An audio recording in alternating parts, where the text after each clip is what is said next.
Un peu de lumière et surtout beaucoup de soleil. Prenons la direction des îles Canaries au large du Maroc, en plein océan Atlantique, Cyril, pour un rendez-vous qu'on aime bien, qu'on apprécie, c'est l'Ironman de Lanzarote. Ouais, Lanzarote, connu, c'est la 21e édition, c'est un des plus anciens Ironman sur le circuit. Lanzarote qui propose tous les ans un parcours vraiment atypique avec de nombreuses difficultés. Et la première difficulté, c'est les conditions météo avec beaucoup de vent et souvent des grosses chaleurs. Et oui, et Natasha Badman, la championne de la distance Ironman, en l'occurrence avec 6 victoires à Hawaï. Elle a l'habitude de présenter Lanzarote comme une des épreuves, ou si ce n'est la plus difficile qui existe dans ce circuit.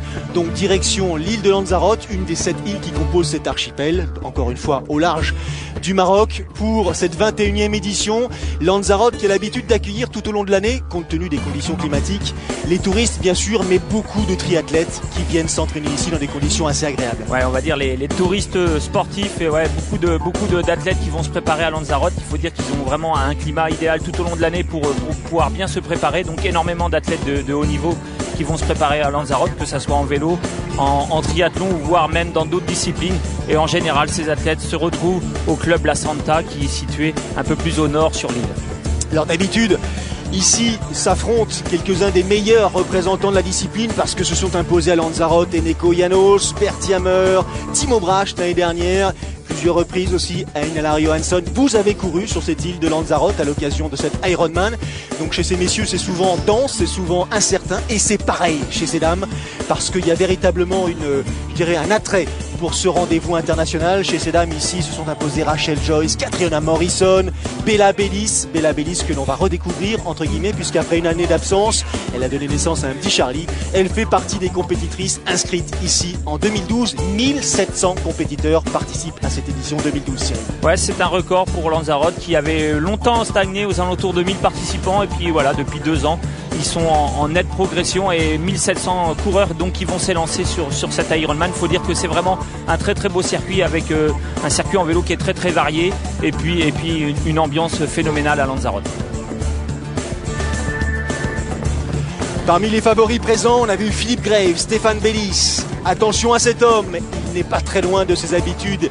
Jesus Loco, Victor Del Corral, l'Espagnol. L'année dernière, sur cette épreuve, il avait dû jeter l'éponge et abandonner. Que va-t-il nous proposer cette année? Chez ces dames, méfiez-vous des Danois et des Danoises. Michelle Westerby, elle, ici, fait effectivement figure de favorite. Elle aura comme adversaire principalement la néerlandaise Hélène Biche-de-Watt, très résistante. Elle aura aussi une femme qui connaît bien le parcours pour s'être imposée à plusieurs reprises, Bella Bellis. Encore une fois, c'est le retour de Bella Bellis à la compétition après une année, je dirais presque, de repos, et surtout une année consacrée au premier pas de son bébé. Ça, c'est Eneko Janos qui embrasse sa fiancée. Eneko Janos qui s'était imposée ici, c'était en 2010, ne courra pas cette année. En revanche, madame, elle fera partie des 1700 partants.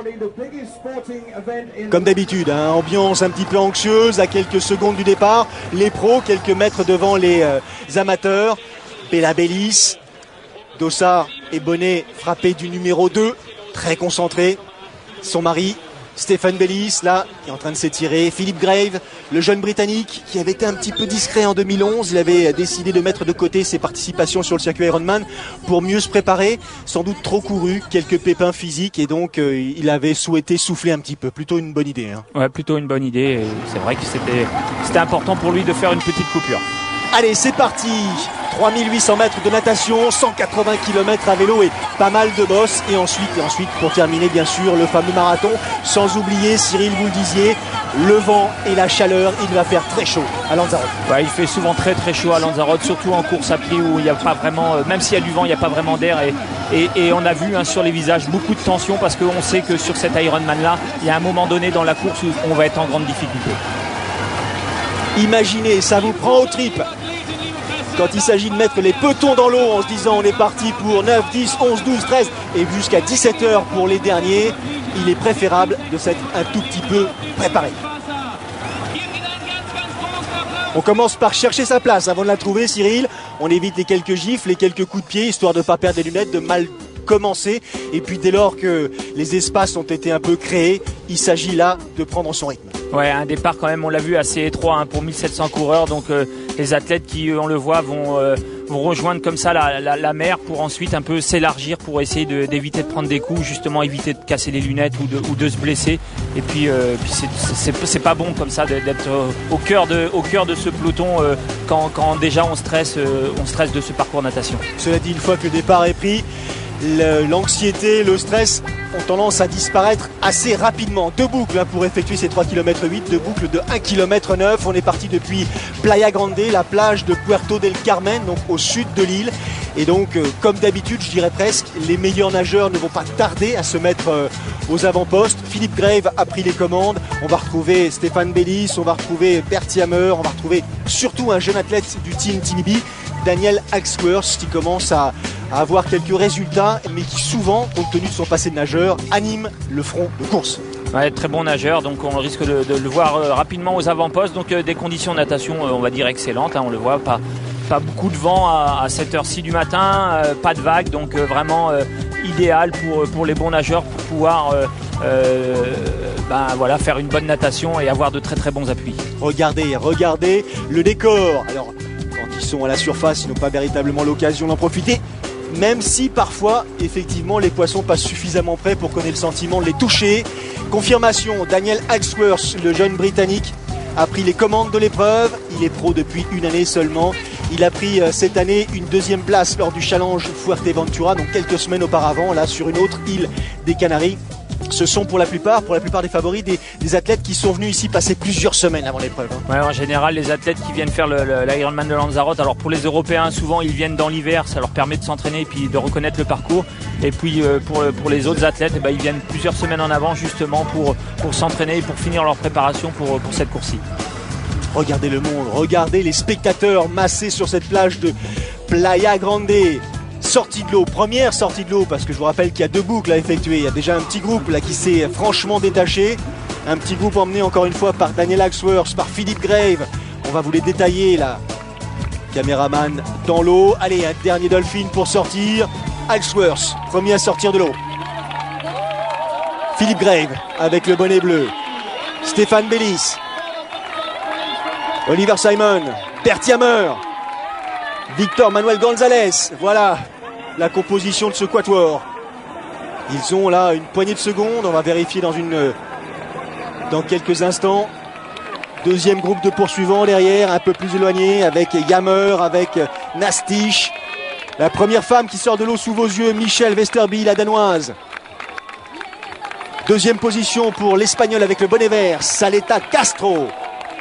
Jeune Espagnol qui vient bien sûr du court distance. Bella Bellis, pas tout à fait la même expérience. Bella Bellis, 15 victoires sur le circuit Ironman, une 40aine d'épreuves courues déjà. Grosse expérience, et bien sûr le reste des fameux groupes d'âge, des amateurs. Ouais, donc pour ce premier groupe, l'objectif c'est d'essayer d'isoler le plus possible Victor Del Corral. On le sait, Victor c'est pas un très bon nageur, donc pour Stéphane Bellis et tous les autres, c'est justement essayer de prendre de l'avance, essayer de l'isoler le plus loin possible pour lui mettre la pression sur le vélo et la course à pied, parce qu'on sait bien que Victor Del Corral en vélo et en course à pied, il est capable de remonter de gros écarts.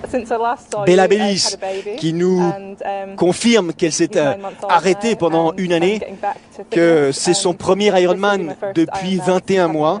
Et donc elle a une vie quotidienne assez occupée, on veut bien le croire, avec le petit Charlie qui est né effectivement l'an passé. Le petit Charlie qui était présent lors du Challenge Vichy, puisque à cette époque-là Stéphane Bellis avait remporté le Challenge Vichy au mois d'août dernier. Et Bella était accompagnée de ce jeune nourrisson à l'époque. Et elle veut prouver par ce retour qu'on peut retrouver effectivement son meilleur niveau. Là, elle nous détaille son mode de préparation. Avant, elle avait tendance à s'entraîner, ou du moins, elle avait l'habitude de s'entraîner avec son mari, je dirais presque en permanence. Maintenant, il faut qu'ils se partagent le temps, parce que pendant que l'un s'entraîne, l'autre pouponne, tout simplement. Cyril, vous avez sans doute connu ça aussi. Mais en tout cas, ils se donnent les meilleures possibilités pour retrouver le plus haut niveau. Allez, fin du parcours natation, c'est la 2e boucle. Et les premiers nageurs, en l'occurrence Daniel Axworth avec Philippe Grave et le bonnet bleu dans ses pieds, sont en train de dépasser les derniers amateurs, le dernier groupe d'âge. Temps limite, 2h15 de mémoire pour couvrir les 3,8 km. Ouais, 2h15, donc pour certains, pas beaucoup de stress, mais pour d'autres, énormément. Déjà le stress du départ et le stress après d'être dans les temps limites pour pouvoir s'élancer sur le parcours vélo. Allez, c'est la dernière bouée. Avant la sortie de l'eau. Position inchangée. On va pouvoir maintenant détailler les visages et les temps. Daniel Halsworth, sorti de l'eau en 47,56. Bonnet bleu derrière. Philippe Grève, 47,59. Autrement dit, rien du tout. Stéphane Bellis, 48,02. Quatrième place, Oliver Simon, britannique, 48,03. Bert Yammer à son tour, un peu plus loin, 49,41. Bert Yammer qui s'est imposé ici à 2 reprises, 2008 et 2009. Il aimerait bien réaliser la passe de 3. Première nageuse, Michelle Vesterby, danoise, 51 minutes et 44 secondes. Motivé, Michelle Vesterby. Là, on suit Stéphane Bellis qui s'est équipé, qui prend son vélo. Halsworth dans la foulée. Bellis qui est le premier à sortir de l'heure de transition. Là aussi, l'expression d'une motivation. Ouais, une grande motivation. Il y a énormément de public. Il y a un très beau plateau sur cet Ironman. Et puis, on le voit, Bellis qui a fait une transition à l'image de ce que l'on peut voir sur les triathlons courte distance. Il n'a pas perdu de temps entre la natation et le départ du vélo. Saleta Castro, en parlant de courte distance, l'Espagnol, 54-36, deuxième position chez ces dames. Bella Bellis, troisième position, 56-16. Ça s'enchaîne. Nicole Worth, on l'a vu passer là, avec Bella Bellis dans le même temps. Transition sous vos yeux de Michelle Vesterby, la danoise, qui a débuté le triathlon en 2008. Quelques difficultés là, à enlever le vélo du rack. Pas forcément agréable à ce moment de la journée. L'ex-nageuse, attention qui se précipite un petit peu. Elle n'a pas tout à fait les mêmes habitudes. Même si elle a été deuxième lors des championnats d'Europe longue distance en 2011, elle n'a pas la même expérience que les autres, ça se voit. Ouais, et puis beaucoup de monde autour d'elle, un parc à vélo quand même important, 1700, donc voilà, toujours un peu de stress et voilà, dans la panique, on fait quelques petites erreurs. Bella Bellis, tout en puissance, en force. Elle nous promet un parcours cycliste agressif, comme à son habitude.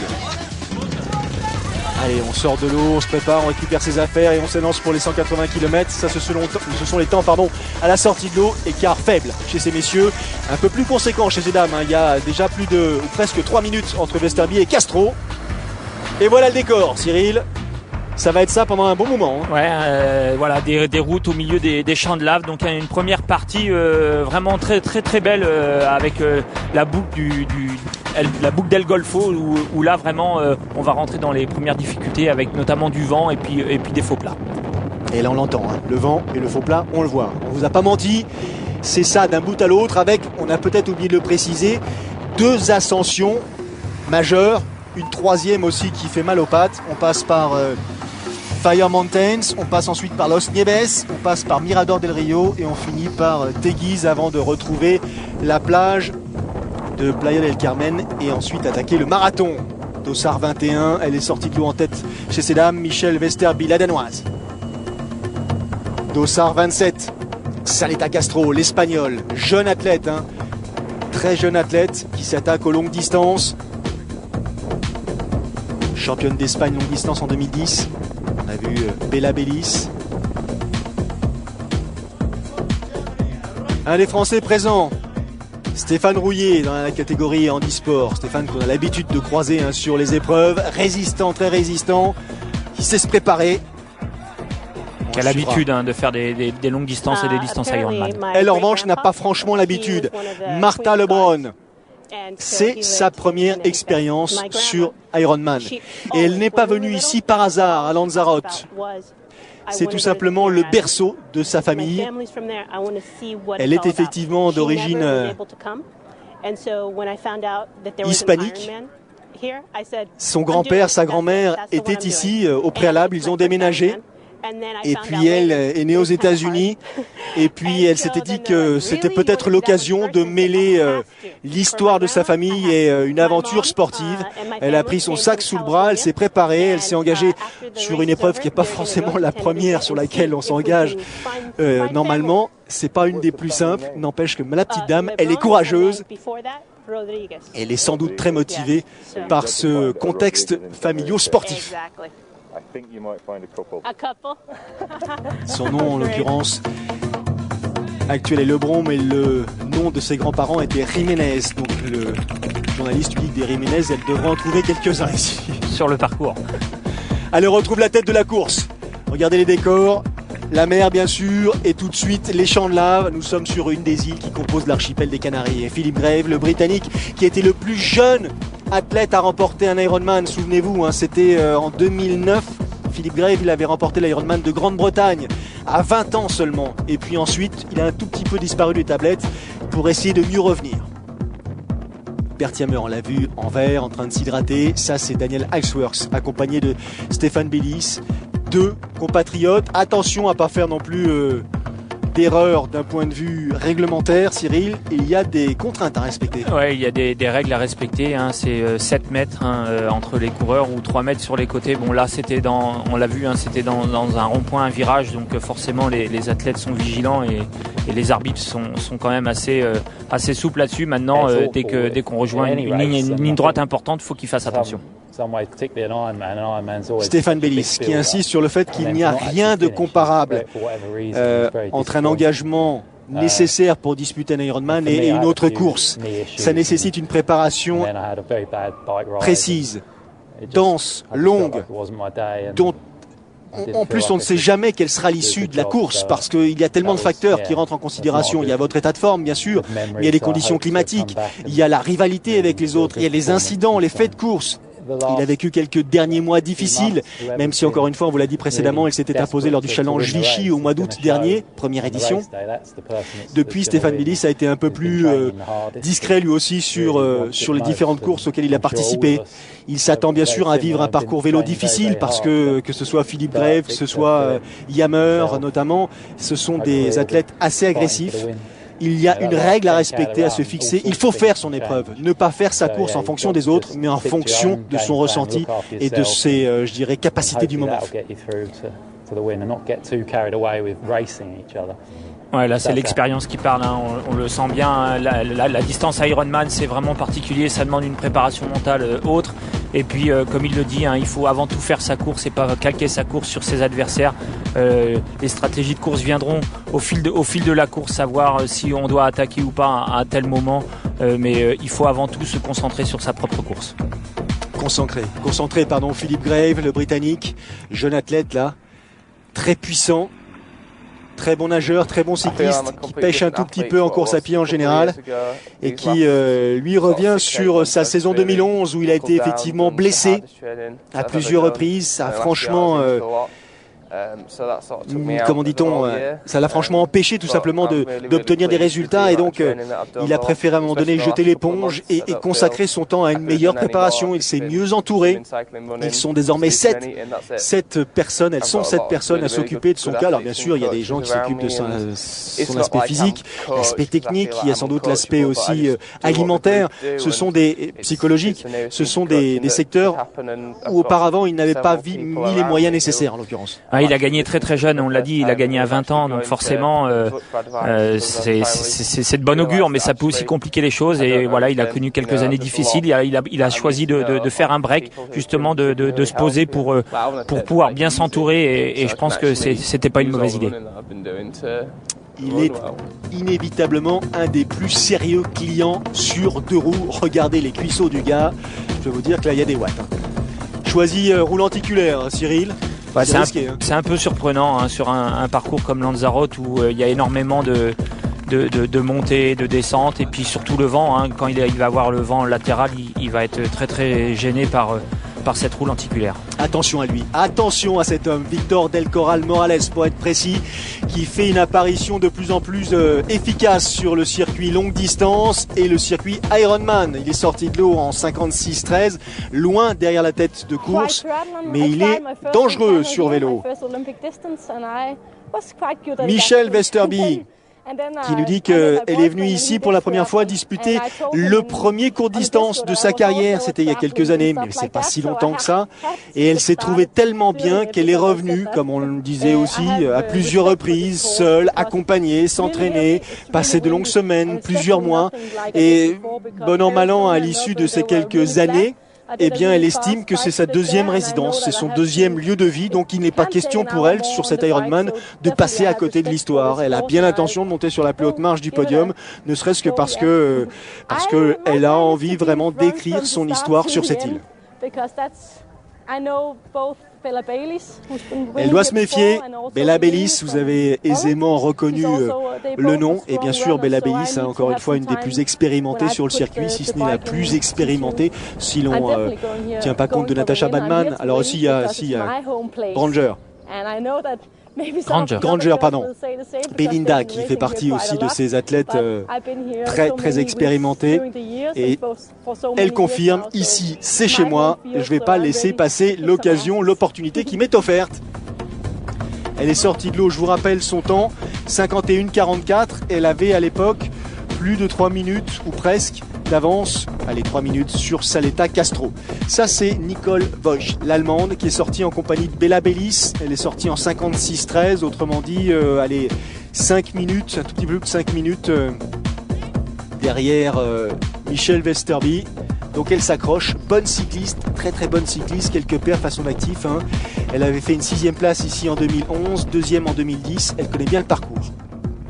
Bella Bayliss, avec sa position sur le vélo, je dirais reconnaissable entre toutes, guidon très bas, position vraiment vers l'avant. Position vers l'avant très puissante, elle emmène un braquet assez important, mais on l'a vu depuis le début, des athlètes qui sont partis très vite en vélo, on les sent tous agressifs, ils sont extrêmement motivés, mais on l'a vu, il y avait tellement de monde autour de ce départ de natation et de ce départ vélo que les athlètes ont un élan généreux. Hélène Biche-Dewatt, généreuse aussi, qui dit qu'elle apprécie énormément cette épreuve. Elle vient fréquemment ici, et ça, il y en a un paquet qui peuvent le dire aussi. Première expérience, c'était en 2006, elle avait pris une 3e place, et puis en 2008, 2e place, 2009, abandon. Donc elle aimerait bien enfin monter sur la plus haute marche du podium de cet Ironman présenté comme un des plus difficiles du circuit, même si c'est quand même assez particulier, c'est assez délicat de comparer les différentes courses du circuit entre elles, parce qu'elles ont toutes leurs spécificités. N'empêche que là, le vent, le dénivelé, et puis surtout les efforts que cette épreuve demande en font vraiment une épreuve à part. L'effort est par moments très violent, et en fait ce qui fait la différence entre les athlètes, c'est souvent l'athlète qui arrive à le mieux récupérer dans un moment difficile, et c'est souvent là qu'on les athlètes qui mentalement sont très forts font en général de grosses perfs à Lanzarote. Michelle Westerby qui en termine avec la partie, je dirais pas facile, mais la partie la plus accessible. La partie la plus agréable, la partie la plus sympathique, on va dire. En plus, elle a lieu au début du parcours, donc forcément on est plein d'énergie, donc c'est plutôt sympa. Et puis après, on va remonter vers Tinaro pour redescendre vers le club La Santa. Et puis après va se succéder les différentes difficultés avec en point de mire le Mirador del Rio. Ça, c'est la tête de course, c'est la bagarre générale. On a vu Yammer, on a vu le retour de Del Corral, on s'est attardé sur Daniel Halsworth. On suit avec son dossard 8 le Britannique Stefan Bayliss. Stefan Bayliss, 3 victoires sur la distance. Il a commencé par prendre une 8e place en début d'année lors du Challenge Fuerteventura. Ça, c'est Philippe Grave qui mène la course, qui s'arrête, ou du moins qui ralentit à un des ravitaillements. Philippe Grave qui a choisi de porter une tenue longue pour se protéger du soleil. Se protéger du soleil, parce que le soleil est assez fort, et puis on l'a vu ralentir sur le ravitaillement, mais c'est important. Et puis Philippe Grave qui, à l'inverse de certains, a un braquet beaucoup plus souple, on va dire qu'il est beaucoup plus vélo, c'est de façon à ne pas non plus rentrer tout de suite dans le dur. Le dur, regardez, c'est à l'horizon, ce sont les montagnes, en l'occurrence de cette île de Lanzarote. Ils y ont tous droit, sauf ceux qui décideront d'abandonner avant, mais ils y ont tous droit. Et ce qu'il faut se dire, c'est que la vue là-haut, elle est magnifique. Il faut y aller pour ça. Il faut y aller pour ça, ouais. Allez, progression pour l'instant de Nicole Vosch, l'Allemande, à la bagarre avec notamment l'Espagnole Saletta Castro et Bella Bayliss. Devant, toujours avantage pour cette athlète Michelle Westerby, qui conserve un écart substantiel avec ses concurrentes. Elle se met en quelque sorte à l'abri. Elle sait à vrai dire ce qui l'attend. Quelques ascensions qui vont fatalement entamer les forces des uns et des unes. Ça, c'est une évidence. On va pouvoir vivre tout ça ensemble dans une poignée de secondes. En attendant, on va marquer une petite pause. Respirer l'air, en l'occurrence des champs de lave avant de respirer l'air des cimes. C'est dans une poignée de secondes la suite de cette 21e édition de l'Ironman de Lanzarote.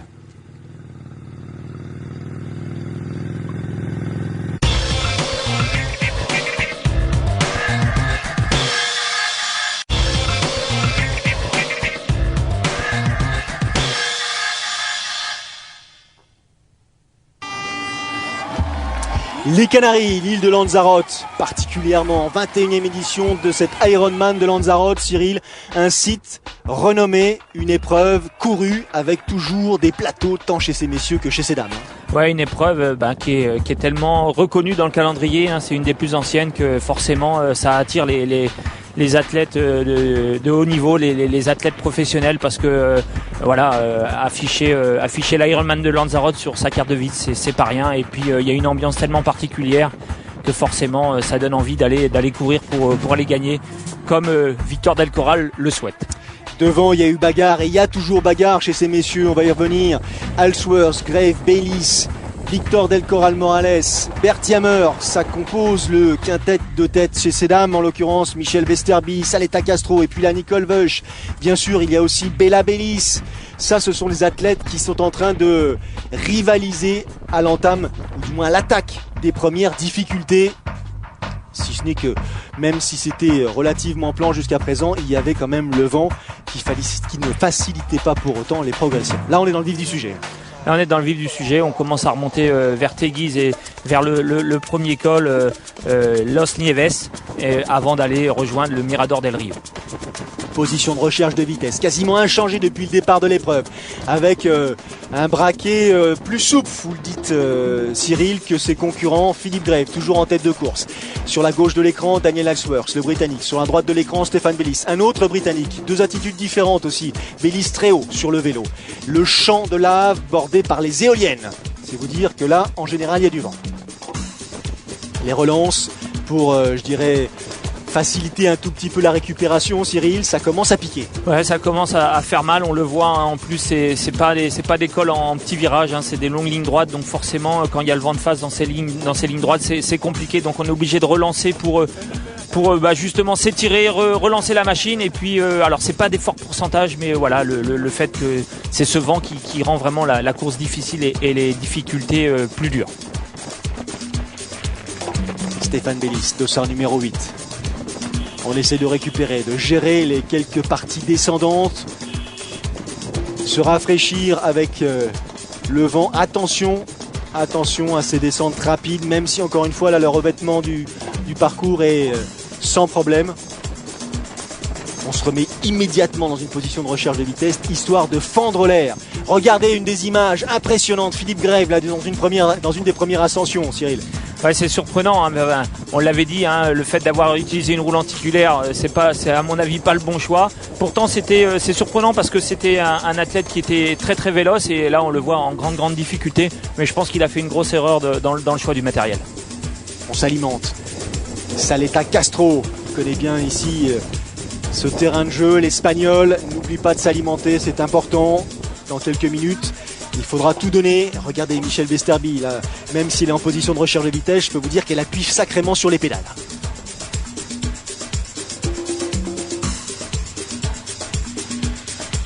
Et là, la chaleur, elle a fait son apparition. On a le sentiment qu'elle est presque à l'arrêt. J'exagère un peu, mais ça monte. Ouais, elle est dans la fin de la montée de Los Nieves, là où on retrouve les éoliennes, pour ensuite rejoindre le Mirador del Rio avec cette vue magnifique, mais forcément des pourcentages un peu plus importants.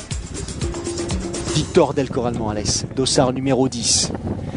À cet endroit de la course, au sommet, ici, il a choisi le panorama pour rejoindre Daniel Halsworth et Stéphane Bayliss. Il compose le trio qui est derrière Philippe Grave. Del Corral, il avait quand même, il avait combien ? Il avait 5 bonnes minutes de retard sur ce trio à la sortie de l'eau. Il les a comblés là. Il reste une partie descendante. Il faut se méfier de son parcours à pied. Ouais, il arrive au 100e kilomètre. Hein. Le Mirador del Rio, c'est à peu près le 100e kilomètre. Donc il a quasiment à mi-parcours rattrapé tout son retard. et forcément ça va mettre un coup au moral à ses adversaires, notamment Stéphane Bellis, parce que Victor Del Corral, on le sait, très très fort en course à pied, même si sur une distance Ironman on n'est pas à l'abri d'une défaillance. Allez, on plonge, c'est la descente. Côte à côte, ou presque. Là d'ailleurs c'est surprenant de les voir aussi proches dans cette phase descendante. Stéphane Bellis en gros plan et en noir, derrière Victor Del Corral. On avait appris à découvrir Victor Del Corral, notamment à l'Alpe d'Huez. Il s'est imposé l'année dernière chez vous, Cyril. Est-ce qu'il sera cette année pour défendre les couleurs présents à l'Alpe d'Huez ? Il est prévu qu'il revienne défendre son titre sur le longue distance à l'Alpe d'Huez, dans le cadre d'une préparation aussi pour Embrun. Il était venu il y a 2 ans sur le duathlon, il avait vraiment apprécié l'endroit, l'organisation, et l'an passé il était revenu justement pour faire le longue distance, et il sera à nouveau présent cette année avec une forte délégation espagnole. Eh bien c'est tant mieux. Philippe Grave en gros plan. Là, il se dit une chose, il faut récupérer au mieux dans la perspective du marathon, parce que les 42 km en aller-retour sous le cagnard, forcément, ça va être compliqué. Donc il faut s'alimenter, s'hydrater, essayer si possible de musculairement récupérer. Regardez, elle avait été dépassée préalablement Castro par Bosch. Et là, à la faveur de cette ascension, la petite Espagnole, gabarit léger mais agressif, qui vient du court distance, elle repasse plutôt l'athlète allemande. Devant, à Mirador del Rio, c'est Michel Vesterby qui passe la première. Ouais, Michel Vesterby qui lâche pas la pression, qui est toujours aussi agressive et qui a fait une bonne première partie sur ce parcours cycliste. Elle a le sourire. Ça, c'est un signe en général qui ne trompe pas, parce que si après ces quelques difficultés, vous avez encore le sourire comme ça, un petit peu à la Chrissy Wellington, c'est qu'en général vous êtes invincible. Le retour de Bella Bellis sur l'allemande aussi. Il y a du mouvement là sur la tête de course féminine. En général, beaucoup de choses se passent sur le Mirador del Rio, où on l'a vu, Victor Del Corral qui est revenu sur la tête de course, et on a vu Bellis en difficulté. Philippe Grave, un des exemples, pour tenter de délasser un petit peu les jambes, étirer, récupérer. Il a poussé dur là, Philippe Grave, sur le parcours cycliste. Il a voulu creuser l'écart, donc c'est pas neutre. Ouais, c'est pas neutre, il récupère, mais pour vous dire que dans cette descente là du Mirador del Rio, on atteint des 70-80 km/h, donc mais on le voit, Philippe Grave qui a vraiment du mal à récupérer, qui par moment a des crampes. Autre signe qui a tendance un petit peu à attirer notre attention, c'est les marques là, de sel sur le cuissard. Plus le cuissard est blanc, plus on a perdu de sel minéraux, et en général ça c'est pas simple aussi de les récupérer. Si on n'a pas fait le nécessaire, il y a forcément punition à suivre. Pour l'instant on suit l'aire de transition, et du moins l'arrivée dans l'aire de transition de Philippe Grave après 5h39 minutes d'effort. Gros vélo de la part de Philippe Grave, bien sûr, pas de surprise. Là les premières foulées sont problématiques. Ouais, mais il s'en sort pas trop mal, parce qu'on l'a vu, il a été obligé de s'étirer, il avait quelques crampes. Il est 4h48 en vélo sur un parcours aussi difficile. C'est pour vous dire un peu la performance de Philippe Grave, et je pense que ça va faire plaisir à tout son staff, et ça va lui faire plaisir après une année vraiment compliquée. Pas d'aide, surtout pas d'intervenir, parce que là c'est une pénalité, ça peut remettre l'histoire de la course en jeu. Philippe Grave, il a choisi de se déshabiller, de changer totalement de tenue pour affronter le marathon et les 42 km. Il a quitté le cuissard, quitté le haut à manches longues. D'ailleurs c'est particulier, il a choisi le Marcel de compétition et le short ample. Ouais, c'est assez surprenant. Il a une tenue qu'on n'a pas l'habitude de voir en triathlon. Donc maintenant il va rentrer dans une période, dans une discipline beaucoup plus compliquée pour lui. On l'a vu à l'aise en vélo, sauf dans les parties très très pentues où avec sa roue lenticulaire c'était plus compliqué. Maintenant sur le marathon, il va falloir qu'il essaye de résister le plus longtemps à Victor Del Corral. Victor Del Corral qui possède la 11 minutes de retard. Philippe Grave, il a réussi à faire mal aux concurrents. 11 minutes d'avance sur Victor Del Corral Morales, qui est le premier, donc le deuxième à entrer dans l'aire de transition. Lui, Stéphane Bellis, il arrive avec plus de 16 minutes de retard. 16 minutes de retard sur Philippe Grave. Alors après Mirador del Rio, il y a eu visiblement encore quelques choix, quelques stratégies, et notamment de la part de Bellis, qui a choisi non pas de profiter de la descente pour essayer de refaire son retard, mais au contraire de mieux récupérer dans la perspective du marathon. Ouais, il avait peut-être besoin de récupérer. C'est vrai que Philippe Grave, avec sa roue lenticulaire en descente, il devait être avantageux, puisque la roue lenticulaire, c'est plus on va vite, plus plus ça accélère le vélo, on va dire. Maintenant, 11 minutes d'avance sur Victor Del Corral, est-ce que ça va être suffisant? Il doit commencer à faire ses calculs, en sachant que Victor Del Corral est capable de courir 2,40, 2,45. Voilà, il va falloir qu'il court moins de 3 heures pour pouvoir garder cette tête de course. Stéphane Bellis, petite soquette, c'est préférable. 42 km, il y en a pour 2h45. Il en a le temps d'avoir les plantes de pied qui chauffent. La casquette avec la protection pour la nuque. On range les petites affaires. Attention, attention, petite erreur là. Le sac, il faut le ramener à la consigne. Ça fait partie des règles. C'est même surprenant de voir ça. Ouais, c'est une consigne qui a sûrement dû être dite au briefing, mais comme on l'a déjà dit sur des courses auparavant, souvent les athlètes n'y vont pas forcément à ce briefing et les infos n'ont pas été transmises à Stéphane Bellis. Sergio Marquez qui nous fait une arrivée assez spectaculaire, sans gravité heureusement, là l'Espagnol qui arrive avec plus de 30 minutes de retard sur Philippe Grave, parce qu'après Bellis il y a eu Ellsworth, 17,45 de retard, il y a eu Yammer, 19 minutes de retard. Là c'est Sergio Marquez qui fait son entrée de manière spectaculaire dans l'ère de transition avec 30 minutes de retard et ça a failli être arrêt définitif, arrêt buffet définitif. Westerby qui continue sa progression. Qui passe trop vite sur les ravitaillements, on le voit, elle a du mal à prendre un bidon. Il ne faut pas hésiter à ralentir parce que c'est pas évident à les prendre et ça peut être même dangereux. Mais les ravitaillements sont vraiment hyper importants sur une course comme Lanzarote. Et on a vu Elin Biche de Bat qui était sortie de l'eau en 1h05, c'est-à-dire à plus de 13 minutes de Michel Westerby, mais qui a des capacités à vélo étonnantes. Elle est en train de revenir sur la tête de course. C'est ça Lanzarote. C'est joli, c'est agréable, il y a un petit peu d'air. Mais en général, quand on l'a terminé, on s'en souvient. Westerby, 6h34 au total. Natation vélo. Pas mal de crème sur les épaules. Et pour cause, bronzage garanti. Saletta Castro est arrivé en 6h44, 10 minutes après Michel Westerby. Hélène Biche de Bat en 3e position en 6h45. Bella Bellis 6h47. Plus compliqué pour Bella Bellis, mais on a l'habitude de la voir comme ça à la fin du vélo et il lui faut quelques kilomètres pour qu'ensuite elle retrouve sa foulée. 3 boucles, la première longue de 21 km et ensuite 2 boucles de un peu plus de 10 km pour couvrir la longueur totale du marathon. Ouais, un parcours qu'ils ont changé l'an passé, du fait qu'il y ait de plus en plus d'athlètes. Avant c'était 4 allers-retours, mais là ils sont 1700 sur une boucle de 5 km, ça ferait trop. Donc ils ont choisi d'éloigner une première partie en faisant un aller-retour de 21 km, puis ensuite de réduire la distance pour justement étaler l'ensemble de ces athlètes sur l'ensemble du parcours. Allez, Philippe Grave, il a 11 minutes, un peu plus de 11 minutes d'avance au sortir de cette transition numéro 2 sur cet homme, Victor Del Corral Morales. Allez, on en profite pour longer l'aéroport, c'est pas la partie la plus sympa. Ça donne un petit peu d'animation parce que parfois la lassitude vous gagne et il faut rester concentré et il est important de pouvoir s'accrocher à des choses variées pour quitter cette espèce d'habitude qui finit par vous user. On a vu Philippe Grave qui essayait de voir où en était son adversaire à un moment du parcours et c'est vrai que Victor Del Corral lui il se pose pas trop la question, il enchaîne la foulée très dynamique, très à l'aise, et les épaules bougent pas et pour justement revenir le plus rapidement sur cette tête de course.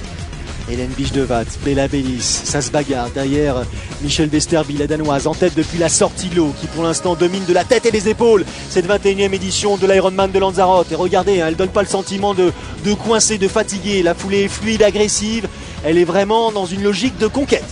Ouais, très concentrée, on l'a vu tout au long de la course, très concentrée, agressive. Un petit moment, elle a fait quelques signes à la caméra, mais elle s'est vite replongée dans sa concentration dans cette course. Et maintenant en course à pied, il faut faire attention parce que Hélène Biche de Bat derrière, elle est capable de courir très vite, à l'image de Victor Del Corral. L'Espagnol qui a l'habitude de courir sur Xterra, sur duathlon, sur triathlon court et longue distance. Fin de la première boucle de 21 km. Philippe Grave là, Pas tout à fait la même foulée que son principal concurrent. Il est là, il est sur ses talons, Victor Del Corral. Il vérifie tout simplement. Il a réussi. Il vérifie l'ordinateur de bord, le cardio-fréquence-mètre pour voir s'il est dans les bonnes fréquences. Mais c'est vraiment magnifique à voir, le voir courir comme ça. Regardez, la tête, elle bouge pas, les épaules bougent pas. Il est à l'aise, il est concentré. On l'a vu tout à l'heure au ravitaillement. Il a pris un verre, 2 verres. Il s'est pas arrêté, il n'a pas tourné la tête. C'est vraiment très très beau à voir. Et c'est beaucoup plus difficile pour Philippe Grave, ouais. Pour Philippe Grave où on le voit, il est beaucoup plus lourd, à l'image de Stéphane Belliz aussi qui est un peu en difficulté là. Et Philippe Grave, il est à tel point en difficulté qu'il va finir par jeter l'éponge, abandonné au terme de cette première boucle de 21 km. Et c'est lui désormais le leader de cette 21e édition de l'Ironman de Lanzarote, Victor Del Corral. Il a repris un peu plus de 11 minutes en 21 km de temps à Philippe Grave. Il est le leader et désormais Stéphane Belliz est en deuxième position. Michel Westerby, inchangé, position inchangée depuis la sortie de l'eau. Je dirais presque depuis qu'elle est entrée dans l'eau. Elle a dominé la natation, dominé le vélo. Même si Hélène Biche-de-Watt, elle a fait un vélo remarquable. Deuxième position pour Biche-de-Watt, troisième position pour Bella Belliz. C'est pas fini. Ouais, Bella Belliz, regardez bien, elle est partie à pied. Elle avait un peu les épaules dans les chaussettes. Et puis, comme on l'a dit, elle a besoin de quelques kilomètres pour trouver sa foulée, pour trouver son rythme. Et là, elle récupère la deuxième place assez facilement. C'est fabuleux parce qu'ils ont fait 3 km 8 de natation, 180 km à vélo, un semi-marathon et ils commencent à se sentir mieux.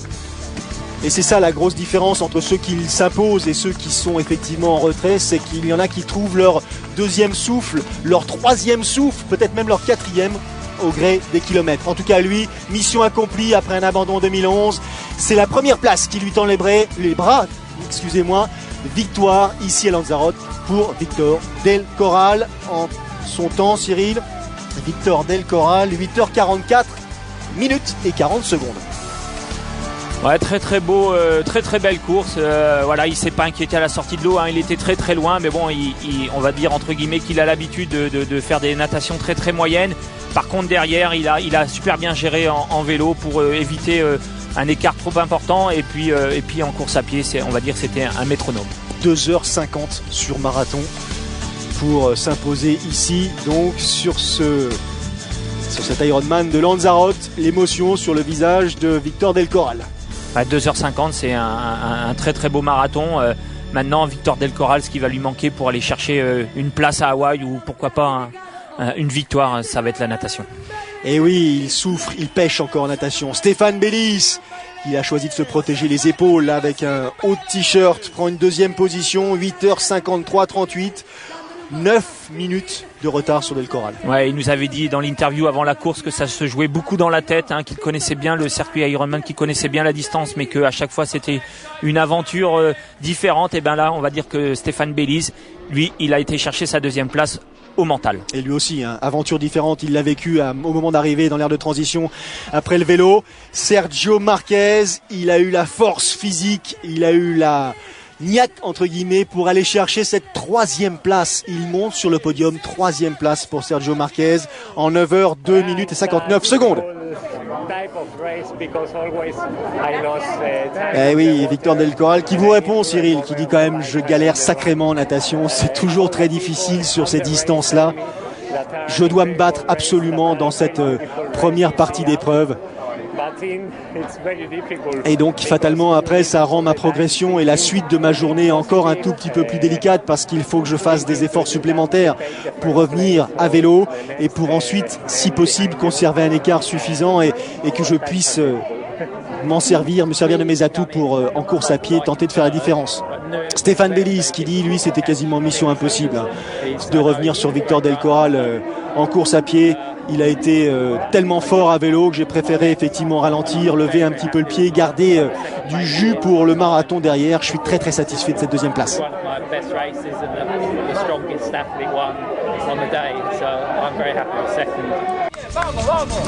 Fin de parcours pour Michel Westerby. Allez, encore un dernier demi-tour, il faut repartir. Et au bout de la route, il y a ça, une victoire, première victoire sur distance Ironman pour cette athlète, encore une fois l'ex-nageuse, la danoise, qui s'impose ici donc à Lanzarote en 9h58 minutes et 7 secondes. Ouais, belle course, agressive du début à la fin, très très concentrée. Et, voilà, belle victoire. Bon, comme elle le disait au départ, hein, elle se sent chez elle ici et elle connaît parfaitement l'île. Et elle connaît très bien l'île aussi. Bella Bellis, son mari a pris une deuxième place. Et bien madame a pris elle aussi une deuxième place, 10 h 6 minutes et 13 secondes. C'est son premier Ironman depuis 21 mois. Troisième position pour la néerlandaise Hélène Bijdevat, 10 h 17 minutes et 34 secondes. Un retour à vélo monumental, une belle course à pied, même si le marathon a été un tout petit peu difficile sur la fin. Le podium pour Hélène Bijdevat.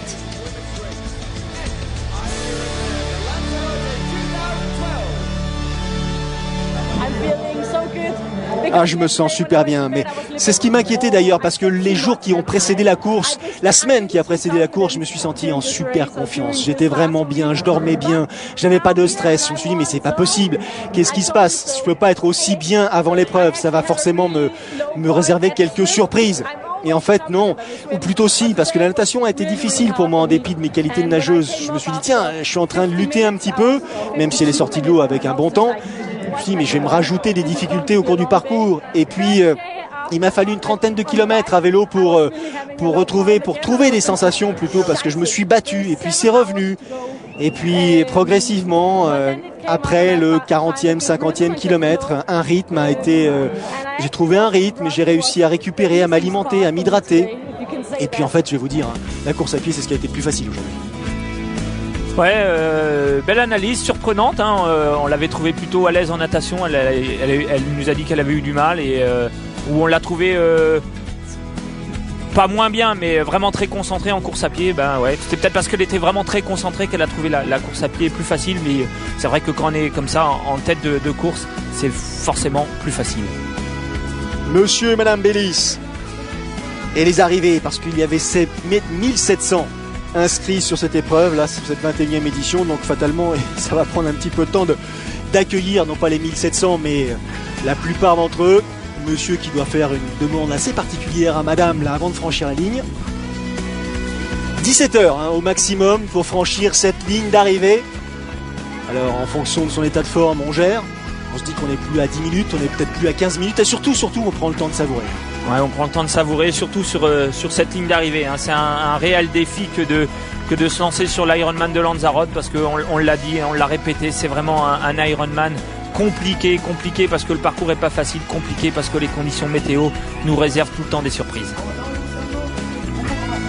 La nuit a fait son apparition et Martha Lebron, première expérience qui s'était jurée de finir ici sur la terre de ses ancêtres, a donc réalisé sa performance finisher à Lanzarote. C'était sa première aventure, un choix courageux, et que dire de ces athlètes handicapés et pas moins courageux que les autres, j'aurais tendance à dire au contraire. Stéphane Rouillet, lui, il a fini tout simplement 11 h 49 minutes.